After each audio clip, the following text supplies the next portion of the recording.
어쩌다 한시.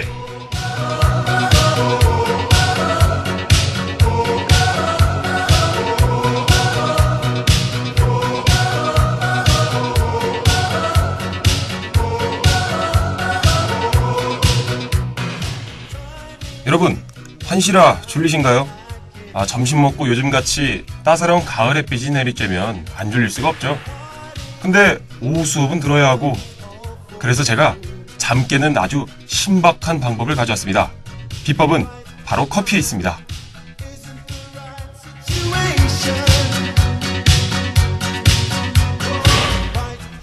에이, 커피 마시면 잠 깨는 거 식상하시다고요? 커피 마시라고는 안 했습니다. 저는 커피 마시기보다 잠이 확 깨는 기법, 바로 커피 쏟기.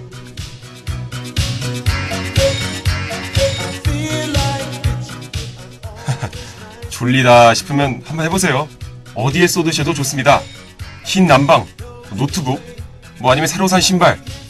뒷감당은 여러분의 몫이지만 잠이 확 깨는 현상 경험하실 수 있는 건 장담합니다.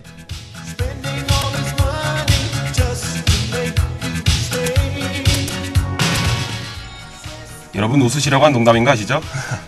네, 오늘은요, 어제 분위기를 이어서 체크포인트 준비되어 있습니다. 오늘도 방송으로 여러분과 만날 수 있어서 저도 참 행복한 한시 될 것 같은데 잠시만 기다려주세요. 광고 듣고 곧 출발합니다.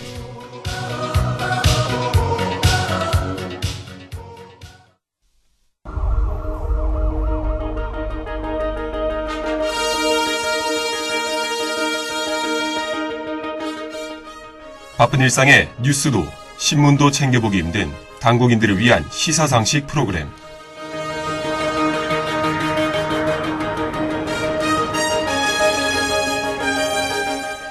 체크포인트.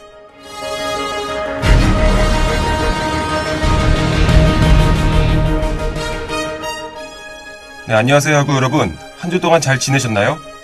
벌써 이렇게 또 한 주가 흘러가고 끊임없이 흘러나오는 새로운 소식의 홍수 속에 이번 주의 체크포인트를 준비해봤습니다.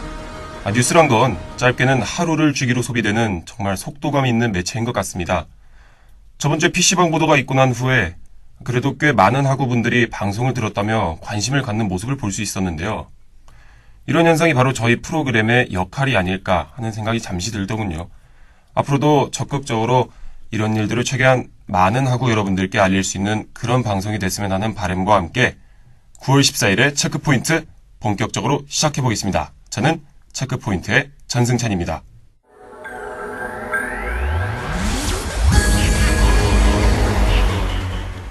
당국대 학우 여러분들이, 그리고 더 나아가 우리와 같은 나이대 대학생들이 교내외를 중심으로 직접적으로 연관이 있거나 관심 있어야 할 소식들을 정리해보는 포커스 당국인 시간입니다.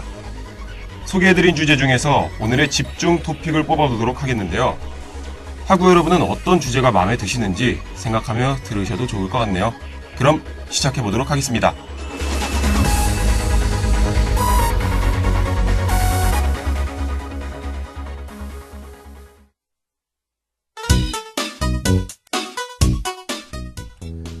첫 번째 이슈는 대한민국 사람이라면 누구에게나 화제가 되고 있는 소식이죠. 북한 6차 핵실험에 관련된 이슈입니다. 유엔 결의안 채택 하루 만에 북한이 결의안을 전면 배격한다며 끝을 볼 때까지 갈 길을 가겠다고 밝혔습니다.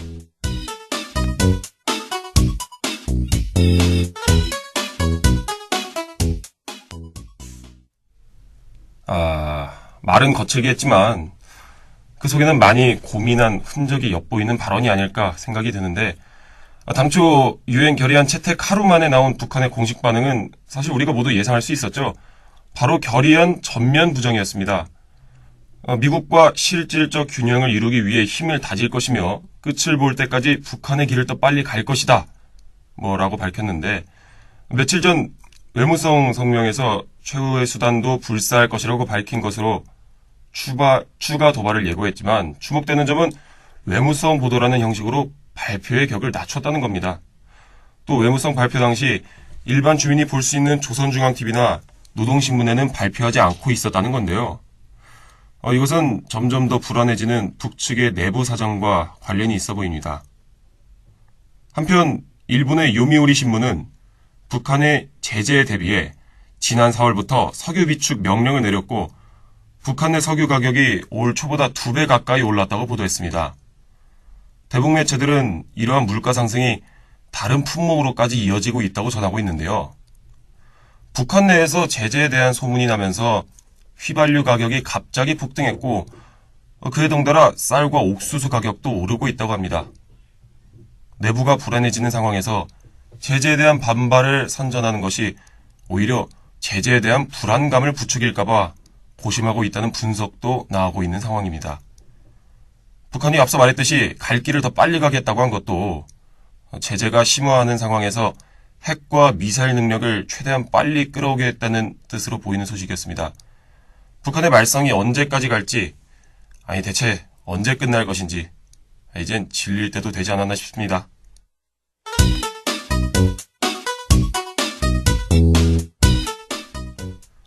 여러분은 노후 대책에 대해 현재 어떤 생각이신가요?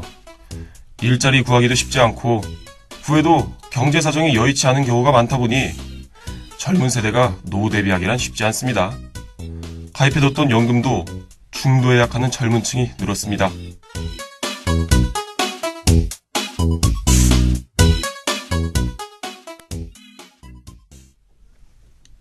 네, 실제로 내 집 마련에 성공한 직장인들이 2년간 불입해온 개인연금 보험을 해지하는 등의 사례가 최근 늘어나고 있다고 합니다. 집을 장만하면서 대출을 받았는데 바로 이자 부담이 커졌기 때문인데 최근 2년 새 개인연금보험 가입률은 17.5%에서 17.1%로 줄었습니다. 젊은 세대일수록 이런 경향이 두드러지곤 하고 특히 20대나 30대에선 이 비율이 20.3%에서 18.1%로 더 큰 폭으로 줄었습니다.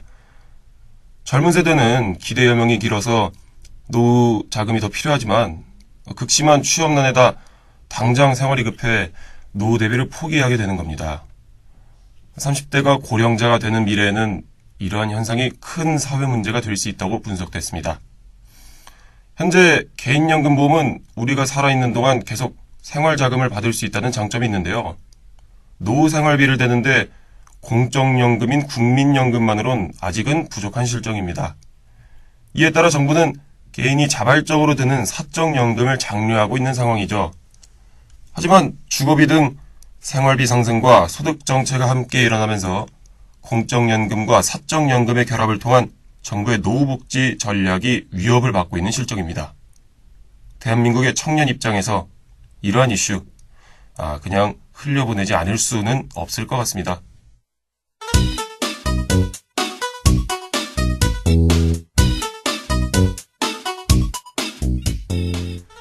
오는 11월 초등교원 임용시험 경쟁률이 역대급을 기록할 것으로 보임에 따라 예비 초등교원 학생들은 교원 수급의 정상화를 요구하고 있습니다.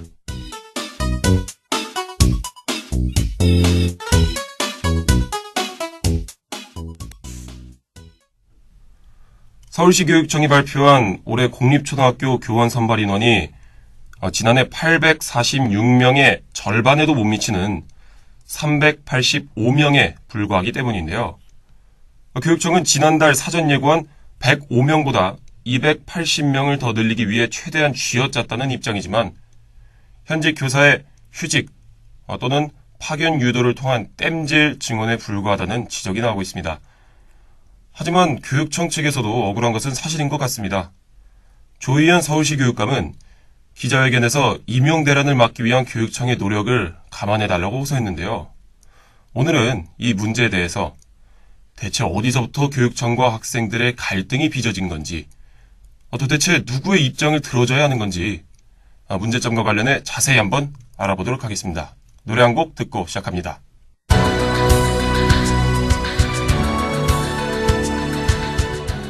전승찬의 체크 포인트. 네, 여러분은 지금 전승찬의 체크 포인트 함께하고 계십니다. 네, 오늘 생각해볼 주제죠. 초등학교 교원 임용 인원에 관한 문제 함께하고 계십니다. 이에 앞서 잘 모르시는 학우분들을 위해 조금 설명을 하자면 초등학교 교사는 교대생을 대상으로 뽑고 초등교원이라고 부릅니다. 그리고 중학교, 고등학교 교사는 사범대 및 교직 자격을 갖는 학생들을 대상으로 선발하고 통틀어 중등교원이라고 부르고 있습니다. 앞서 말했듯이 이 중에서 초등교원 수급에 대한 불만, 즉 교대 학생들의 불만의 목소리가 커지고 있다는 건데요. 서울시 교육청에서는 교육부가 정원을 확대해주지 않는 상황에서 나름 최선의 자구책을 마련했다고 밝혔습니다. 추가 선발 인원 규모 280명과 관련해서는 자체 노력으로 160명, 그리고 향후 기대되는 교원 증원 배정분 120명으로 충분히 운용 가능하다고 자신했고요. 또한 교육청은 교사 1인당 학생 수를 OECD 평균 수준으로 낮추겠다고 한 점도 감안했다고 설명했습니다. 향후 5년간 교원 수를 OECD 수준으로 맞추려면 정원을 지금보다 1만 5천여 명 정도 더 늘려야 하는 것인데, 그러나 이 같은 방안은 미봉책에 불과하며 아직 실행으로 옮기지도 않은 정책을 무리하게 예측해 선발 인원을 늘렸다는 비판이 잇따르고 있습니다. 학령 인구가 계속 줄고 있는 상황에서 무리하게 계속 교원을 늘리다 보면 임용절벽이 또다시 닥칠 것이라는 우려가 곳곳에서 나오고 있는 상황입니다. 한편 교대생 등의 예비 초등교원들은 선발 인원이 사전 예고보다 다소 는 것이라고 안심하면서도 경쟁률이 높아질까봐 전전긍긍하고 있는 상태입니다.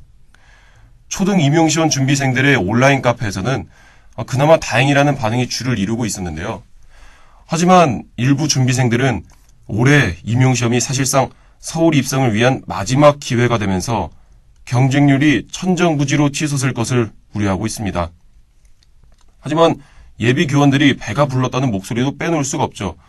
현재 초등교원 임용 경쟁률은 2대1을 웃도는 수준인 반면 중고생들을 가르치는 교사인 중등교원 임용의 경쟁률은 20에서 30대 1까지, 인기 과목은 그보다 더 웃도는 수준인데요. 다수의 네티즌들은 초등교원 예비 교사들에게 적당히 좀 하라는 식의 반응을 보이고 있습니다. 인구 감소에 따라 교원 임용의 인원수도 줄어들 것이 당연하며 중등교원 임용에 비하면 정말 양호한 수준이라는 게 바로 네티즌들의 반응이었습니다. 예비 초등교원 학생들의 주장은 이러합니다. 원래 교대의 설립 목적은 초등교사가 되려는 학생들을 일반 대학에서 특수하게 분리시켜 전문적이고 특수한 교육을 하여 나라에서 임용하겠다고 국립대로 세운 것인데, 만약 초등 임용 보장이 안 되면 이미 초등 임용만을 목적으로 공부해온 특수성을 가지고 다른 직업 세계에 뛰어들 수 없다는 불리함을 주장합니다. 즉, 나라에서 책임지겠다고 해놓고 그에 대한 교육까지 다 받아놨는데 무책임하게 버리는 게 아니냐, 이런 입장인데요. 실제로 예전 초등교육 교원 임용 경쟁률은 약 1.5대 1 이하를 기록해왔습니다. 설립 목적에 맞는 정당한 학생들을 뽑고 이들을 그대로 잘 임용했다는 뜻이죠. 이러한 상태가 여태껏 지속되다가 갑자기 2대1 이상으로 올라감에 따라 교대 학생들도 많이 당황했을 겁니다. 하지만 중등교사 경쟁률에 비해선 아직까지도 양호한 수준의 너무 이기적인 것이 아니냐는 네티즌들, 그리고 이것을 지켜볼 수밖에 없는 당사자인 교대생들. 사실 이 두 집합에는 대학생이라는 공통 교집합이 있습니다. 취업난이 악화되는 우리나라에서 모두가 곧 사회에 뛰어들 대학생들이 이런 부분에서도 점점 날이 서가는 게 아닐까 하는 생각을 해보는 게 이번 주 이슈였습니다. 네, 이렇게 해서 오늘 체크포인트 3가지 이슈를 체크해봤습니다. 북한의 6차 핵실험의 현재 상황, 청년들의 자금난에 따른 개인연금 보험 해지, 그리고 초등교원 임용 문제였는데요. 우리는 대학생이지만 남북 문제에 적극적으로 관심을 가져야 하고 청년 세대의 자금난에 공감할 수 있어야 하며 초중고 교육을 받은 우리로서 직접적으로 연관이 없어도 교원 임용 문제 또한 방관하지 말고 주체적으로 생각할 수 있어야 하는 것 같습니다. 오늘 체크포인트 여기서 마치도록 하겠습니다. 전승찬이었습니다.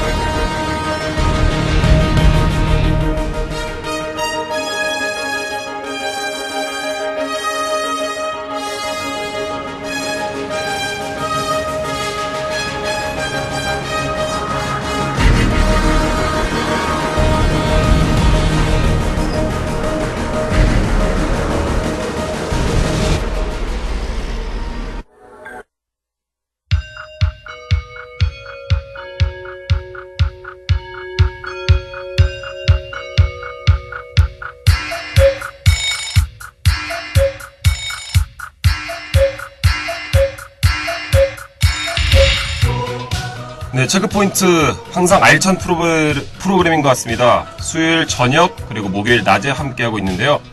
이번 주는 학교 내외 소식들보다는 좀 더 사회 전반적인 문제들로 다뤄졌죠. 혹시나 다음 주에 다뤄줬으면 하는 주제가 있다 하시는 분이나 내가 체크포인트 아나운서와 함께 대담, 토론, 의견을 하고 싶다 하는 분들은 카카오톡 소문자 DKBS 또는 DKBS 페이스북 메시지로 알려주세요. 게스트에 선정되면 소정의 상품도 드리고 있으니까 많은 참여 부탁드립니다. 자, 오늘 저녁에는요, 알짜배기 소식만 잔뜩 모아놓은 프로그램 알려주겠다니 준비되어 있습니다. 공연이나 전시회 소식부터 교내 각종 학사정보 행사들까지 귀로 듣는 학교 포털 저녁 6시 꼭 기억해 주시면 바라면서 어쩌다 한시 저는 전승찬이었습니다.